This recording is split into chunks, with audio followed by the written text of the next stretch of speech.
College ખાતે યોજાયેલ મતગણતરીમાં જંબુસર તાલુકા પંચાયતની કુલ 22 બેઠકોની મતગણતરી યોજાઈ અને જિલ્લા પંચાયતની 4 બેઠકોની મતગણતરી યોજાઈ, જેમાં જંબુસર તાલુકા પંચાયતની 20 બેઠકોની ગણતરી પૂર્ણ થઈ। 20માંથી અમે 13 બેઠક ભારતીય જનતા પાર્ટીના ઉમેદવારો જીત્યા છે, તેમજ એક અપક્ષ ઉમેદવાર જીત્યા છે અને જિલ્લા પંચાયતની કુલ 4 બેઠકોમાંથી 3 બેઠકો ઉપર ભારતીય જનતા પાર્ટીનો ભગવો લઈ રહ્યો છે।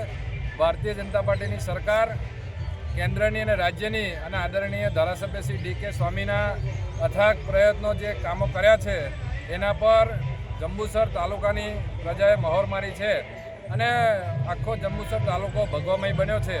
તો સૌ મતદારો, તમામ ભારતીય જનતા પાર્ટીના કાર્યકર્તાઓ, સંગઠનના સૌ હોદ્દેદારો, સૌ સરપંચો અને તમામ ખાસ તો મહિલાઓ ભારતીય જનતા પાર્ટીને ખૂબ સહકાર આપ્યો છે। તો આ તબક્કે સૌનો આભાર। ભારત માતા કી જય, વંદે માતરમ, જય જય ગરવી ગુજરાત।